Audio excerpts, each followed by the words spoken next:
Hello friends, welcome to Upadhyay online academy. आज हम question number 5 को सॉल्व करेंगे। क्वेश्चन नंबर 5 कह रहा है, निम्न कथनों को रासायनिक समीकरण के रूप में परिवर्तित कर उन्हें संतुलित कीजिए। यानी हमारे पास कुल 4 रासायनिक अभिक्रिया दिए गए हैं, उसे रासायनिक समीकरण के रूप में लिखना है और उसे क्या करना है, संतुलित करना है। तो हम एक एक अभिक्रिया को रासायनिक समीकरण के रूप में लिखेंगे और उसे संतुलित करेंगे। तो हमारा फर्स्ट अभिक्रिया दिया है, नाइट्रोजन हाइड्रोजन गैस से संयोग करके अमोनिया बनाता है। यानी nitrogen N2 plus hydrogen gas H2 और इससे संयोग करके अमोनिया बनाता है, यानी NH3। अब हम क्या करते हैं, ये अभिक्रिया के रूप में था, इसे हम समीकरण के रूप में लिख दिए। अब क्या कहा है, संतुलित करना है इसे। तो हम करते हैं संतुलित इसे। हम जानते हैं कि हम थ्योरी में पढ़े थे, एक रफ डायग्राम बनाना है, ERP बॉक्स बनाना है हमें रफ डायग्राम के रूप में। तो हम एक रफ डायग्राम बनाते हैं, ERP E for element, R for reactant, P for product. तो इसमें हम एलिमेंट कौन कौन सा है उसे हम रख देंगे। एलिमेंट नाइट्रोजन और क्या है, हाइड्रोजन, नाइट्रोजन और हाइड्रोजन। अब रिएक्टेंट में नाइट्रोजन की संख्या और हाइड्रोजन की संख्या कितनी है, नाइट्रोजन की संख्या 2 और हाइड्रोजन की संख्या भी 2 है। और इसमें नाइट्रोजन की संख्या 1 है और हाइड्रोजन की संख्या 3 है। तो इसमें देखिए, हम जब इसे संतुलित करते हैं तो हम प्लस माइनस नहीं करते हैं, कभी भी हमें प्लस माइनस नहीं करना चाहिए। अब जब हम इसे किस प्रकार संतुलित करते हैं, गुणा करके हम संतुलित करते हैं। तो हमारे पास इसमें देखिए 2 और 3 को हम गुणा करके तो ऐसे ला नहीं सकते, तो हम क्या करेंगे, 1 into 2 कर देंगे। तो 1 into 2 किए हैं हम, तो ये 2 वाला नंबर हम इस एलिमेंट के कंपाउंड में लगा देंगे, कंपाउंड के आगे लगा देंगे। तो नाइट्रोजन वाला कंपाउंड यहाँ है प्रोडक्ट का, तो यहां पर हम क्या करेंगे, यहां पर हम फिर से इसे लिख देते हैं।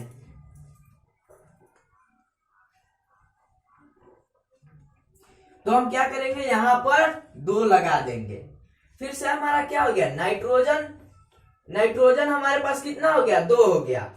नाइट्रोजन यहाँ पे 2 हो गया और नाइट्रोजन यहाँ रिएक्टेंट में भी 2 है। तो अब हमारे पास हाइड्रोजन जो है, हाइड्रोजन 6 हो गया। इसमें किसमें हमारा हाइड्रोजन 6 हो गया, प्रोडक्ट में हाइड्रोजन 6 हो गया। अब 3 नहीं रहा, हमारे पास 6 हो गया।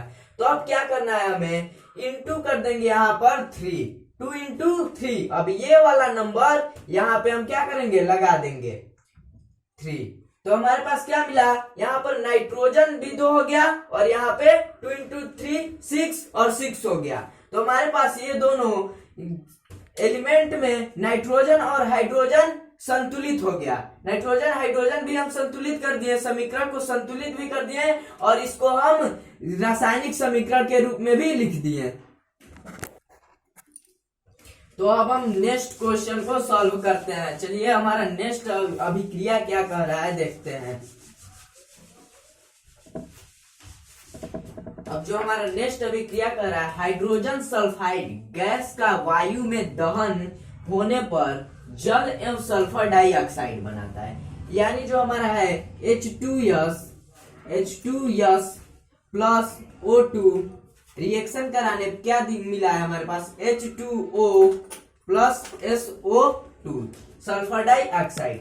तो हमारे पास ये अभिक्रिया में दे दिया है। अब हम इसे रासायनिक अभिक्रिया से रासायनिक समीकरण के रूप में लिख दिए। अब क्या करना है, हमें संतुलित करना है इसे।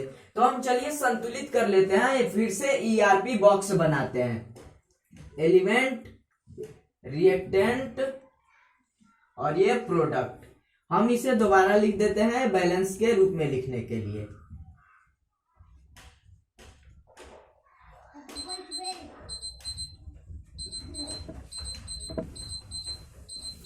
हम इसे दोबारा लिख दिए हैं इसको बैलेंस के रूप में लिखने के लिए। अब हम इसमें एलिमेंट कौन कौन सा है उसे हम रख देंगे। एलिमेंट हमारे पास क्या है, हाइड्रोजन, सल्फर और ऑक्सीजन। ये हमारा 3 एलिमेंट दे दिया है, हाइड्रोजन, सल्फर और ऑक्सीजन एलिमेंट दे दिया है। अब रिएक्टेंट में हाइड्रोजन की संख्या 2 है, रिएक्टेंट में हाइड्रोजन की संख्या 2 है, और प्रोडक्ट में हाइड्रोजन की संख्या 2 है, और रिएक्टेंट में सल्फर की संख्या 1 है, और प्रोडक्ट में भी सल्फर की संख्या 1 है। अब क्या है, ऑक्सीजन, ऑक्सीजन में रिएक्टेंट में ऑक्सीजन की संख्या 2 है, और प्रोडक्ट में कितना है, 1 और 2 है। 1, 2 करके हम लिखेंगे, 1, 2, 1 और 2 है। अब हमारा देख रहे हैं कि हाइड्रोजन बैलेंस है, सल्फर बैलेंस है, और ऑक्सीजन अनबैलेंस है। तो हम ऑक्सीजन को बैलेंस करने के लिए क्या करेंगे, गुणा करेंगे। तो हम गुणा करते हैं, तो यहाँ पे क्या कर देते हैं, इंटू 2 कर देंगे। इंटू 2 जब करेंगे यहाँ पे, तो ये वाला 2 का नंबर हम कहाँ पे लगा देंगे, ऑक्सीजन के आगे, मतलब कि यहाँ पे लगा देंगे 2। अब क्या, अब हम इसको भी, ये 4 हो गया हमारे पास, यानी कि ये हमारा 4 हो गया। अब कि इसको भी हम इंटू 2 कर देंगे 4 करने के लिए, 2 इंटू 2 ये भी हो गया। तो ये वाला भी नंबर हम ऑक्सीजन के कंपाउंड के आगे लगा देंगे। रिएक्टेंट में ऑक्सीजन वाला कंपाउंड ये है, तो मतलब कि यहाँ हम 2 लगा दिए। अब क्या है हमारा, ये तो 4 हो गया, और ये ऑक्सीजन को हम बैलेंस कर दिए। लेकिन देख रहे हैं हमारे पास जो हाइड्रोजन है वो प्रोडक्ट में 4 हो गया, प्रोडक्ट में हाइड्रोजन 4 हो गया। अब हम इसको बैलेंस करने के लिए इंटू 2 कर देंगे, 2 इंटू 2, ये वाला आप फिर से नंबर हम रिएक्टेंट के हाइड्रोजन की कंपाउंड के आगे लगा देंगे। रिएक्टेंट का यह रहा हमारा, तो यहाँ पे हम 2 लगा दिए, तो हमारा हाइड्रोजन भी बैलेंस हो गया। लेकिन अब क्या हुआ, यहाँ पे सल्फर गड़बड़ा गया, सल्फर फिर से बिगड़ गया। यहाँ पे सल्फर 1 था, तो हमारा कितना हो गया, 2 हो गया, सल्फर 2 हो गया, 1 नहीं रहा, 2 हो गया। अब हम इसे बैलेंस करने के लिए क्या करेंगे, इंटू 2 कर देंगे। अब ये वाला हम नंबर कहाँ पे लगा देंगे, सॉरी ये यहाँ पे 2 होगा, ये 1 रहेगा, और ये हमारा रिएक्टेंट में था इसलिए हम यहाँ पे 2 होगा, ये वाला सल्फर हमारा 2 हो गया। अब क्या करेंगे इसमें हम, ये जब 2 हो गया रिएक्टेंट में सल्फर की संख्या, तो इंटू 2 यहाँ पर भी हम कर देंगे, तो सल्फर तो हमारा बैलेंस हो गया। लेकिन देख रहे हैं हमारा जो हुआ है, सल्फर यहाँ पे जो नंबर हम ये लगा देंगे, यहाँ पर कहाँ पे लगा देंगे, 2 लगा देंगे, यहाँ पर सल्फर के कंपाउंड के आगे लगा देंगे। तो यहाँ पर जब हम 2 लगा दिए हैं, तो 2 और 2 ऑक्सीजन से भी गुणा कर रहा है, तो ऑक्सीजन कितना हो गया, 4 हो गया। ऑक्सीजन हमारे पास 4 इसमें और 2 इसमें, यानी कि 6 हो गया। ऑक्सीजन ये सब हमारा कैंसिल हो गया, ऑक्सीजन हमारे पास मिल गया, 6 मिल गया। तो अब क्या देख रहे हैं, ऑक्सीजन जब इसमें 6 मिल गया, तो इसको बैलेंस करने के लिए हम यहाँ पर 2 हटाकर 3 लिख देंगे, 2 हटाकर 3 लिख देंगे। तो हम देख रहे हैं सभी एलिमेंट बैलेंस हो गए हैं, सभी एलिमेंट हमको बैलेंस कर दिए हैं हम लोग, और इसको रासायनिक समीकरण के रूप में भी लिख दिए हैं। तो चलिए अब हम नेक्स्ट क्वेश्चन को सॉल्व कर रहे हैं।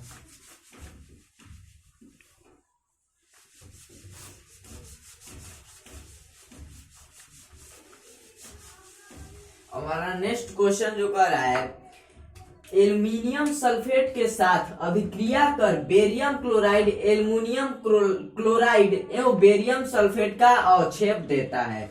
तो हमारा जो क्वेश्चन कर रहा है, एल्यूमिनियम Al2SO4 3 प्लस BaCl2, और इससे हमारा रिएक्शन हुआ तो हमारे पास मिलेगा AlCl3 और प्लस में BaSO4। हमारा एक रासायनिक अभिक्रिया दिया गया था जिसे हम रासायनिक समीकरण के रूप में लिख दिए। अब क्या करना है, इसे हमें संतुलित करना है। तो जो हम अब इसे संतुलित करते हैं, देख रहे हैं कि हमारा, अब हम क्या करते हैं, एलिमेंट रिएक्टेंट प्रोडक्ट का एक बॉक्स बनाते हैं, rough box, element reactant product, ये हमारा रफ बॉक्स है। अब एलिमेंट कौन कौन सा दिया गया है, इसमें एल्युमिनियम है और सल्फर है, ऑक्सीजन है और क्या है, बेरियम और क्लोराइड है, बेरियम और क्लोरीन है, क्लोरीन, बेरियम और क्लोरीन दे दिया है हमारा एलिमेंट में। अब क्या देखना है, ये जरा ऊपर हम लिख देते हैं,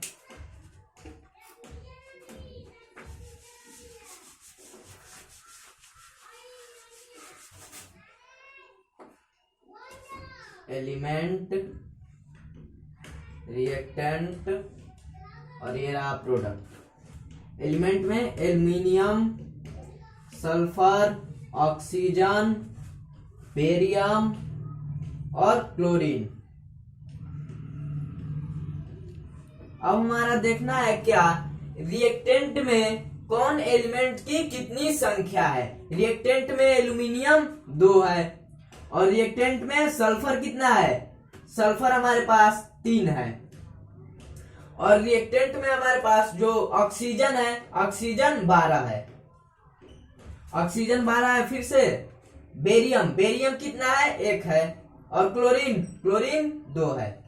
अब प्रोडक्ट में देखते हैं, प्रोडक्ट में एल्युमिनियम, एल्युमिनियम की संख्या प्रोडक्ट में 1 है और सल्फर की संख्या, सल्फर की संख्या 1 है और ऑक्सीजन की संख्या 4 है,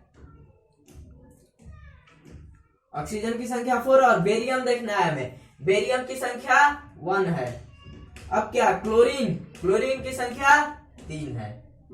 अब हमारा जो रिएक्टेंट और प्रोडक्ट में एलिमेंट की संख्या दिया था उसको हम रख दिए। अब इसको क्या करते हैं, बैलेंस करते हैं। तो देख रहे हैं हम, सबसे एल्युमिनियम हमारे पास अनबैलेंस है, सल्फर भी अनबैलेंस है और ऑक्सीजन भी अनबैलेंस है और बेरियम बैलेंस है और क्लोरीन भी अनबैलेंस है।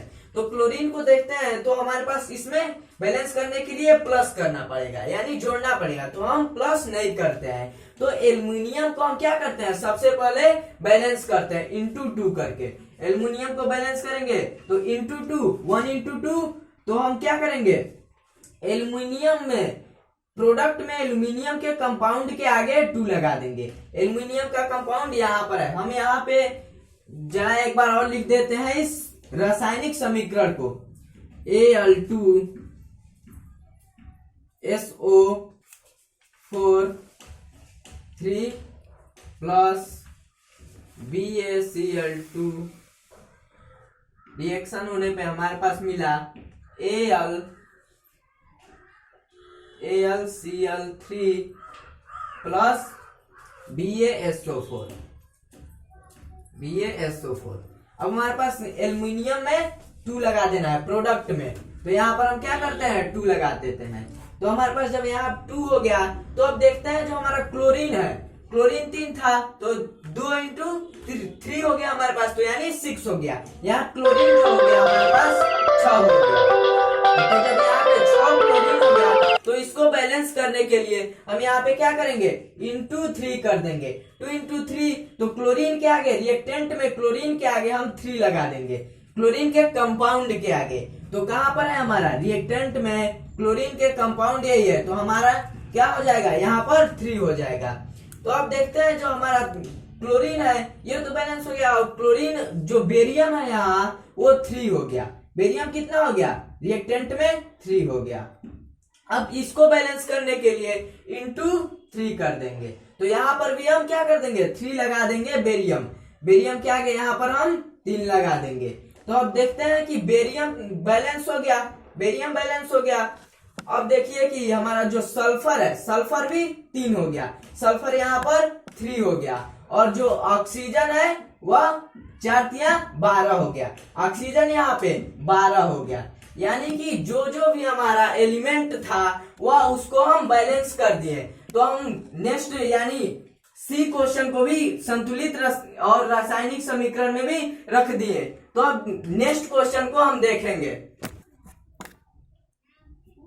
चलिए अब हम अपने नेक्स्ट क्वेश्चन को देखते हैं जो डी है।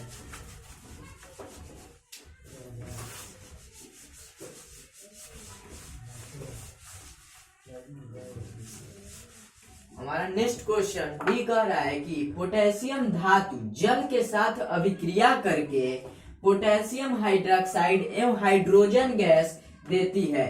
यानी कि जो हमारा अभिक्रिया यह कर रहा है, पोटेशियम धातु प्लस हाइड्रोजन गैस से अभिक्रिया करके क्या बनाता है, पोटेशियम हाइड्रोक्साइड KOH और प्लस में क्या मिलता है हमें, हाइड्रोजन गैस मिल जाता है H2।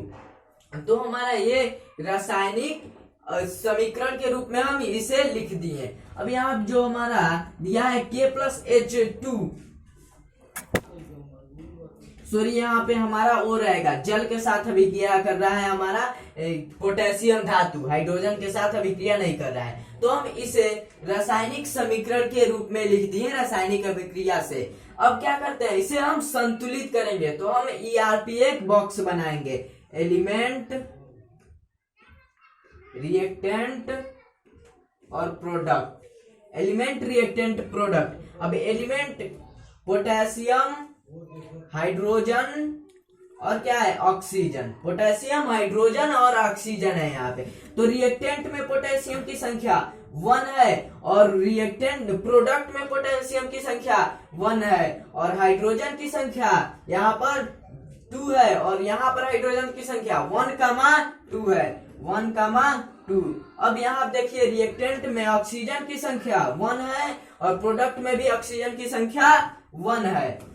तो हमारा पोटेशियम और ऑक्सीजन बैलेंस है और अनबैलेंस है क्या, हाइड्रोजन। तो हम इसे सबसे पहले बैलेंस करेंगे। तो बैलेंस करने के लिए हम इसे क्या करेंगे, यहाँ पर ×2 कर देंगे। जहां पर ×2 किया है यानी कि हम एक हाइड्रोजन वाले की संख्या में ×2 किया है, तो यहाँ पर 1 हाइड्रोजन है तो हम ये संख्या यहाँ पर लगा देंगे K+H2O। रिएक्शन कराने मिला है KOH प्लस H2। तो हम कहाँ पर लगाएंगे, यहाँ पर ये 2 लगा देंगे, 2 वाला नंबर यहाँ पर हम लगा दिए। अब क्या है, अब देख रहे हैं तो यहाँ पे वाला 4 हो गया तो ×2 यहाँ पर भी हम कर देंगे, इसको भी 4 कर देंगे, हाइड्रोजन को भी। तो हाइड्रोजन के रिएक्टेंट में हाइड्रोजन के कंपाउंड के आगे लगाएंगे, यानी कि यहाँ पर भी हम लगा देंगे 2। अब देख लेते हैं कौन कौन सा एलिमेंट कितना है फिर से। तो यहाँ पर जो देख रहे हैं हमारा हाइड्रोजन, ऑक्सीजन जो है वो कितना हो गया, 2 हो गया, ऑक्सीजन 2 हो गया, रिएक्टेंट में ऑक्सीजन यहाँ पे 2 हो गया। अब देखिए यहाँ पे 2 है और पोटेशियम कितना होगा, 2 होगा, पोटेशियम प्रोडक्ट में 2 हो गया। अब क्या है, ऑक्सीजन, यानी ऑक्सीजन तो हमारा कितना हो गया, यहाँ पर 2 हो गया, ऑक्सीजन भी 2 हो गया और हाइड्रोजन तो बैलेंस हो गया है। अब हमारा ऑक्सीजन बैलेंस हो गया, हाइड्रोजन बैलेंस हो गया, बचा है पोटेशियम। तो पोटेशियम को बैलेंस करने के लिए यहाँ पर ×2 कर देंगे और ये वाला 2 हम पोटेशियम के आगे लगा देंगे। तो हम इन क्वेश्चन में ABCD ये 4 क्वेश्चन दिए गए थे जिसमें संतुलित करना था हमें और रासायनिक समीकरण के रूप में लिखना था। तो आई होप आप लोग ये प्रश्न संख्या 5 समझ में आ गया होगा।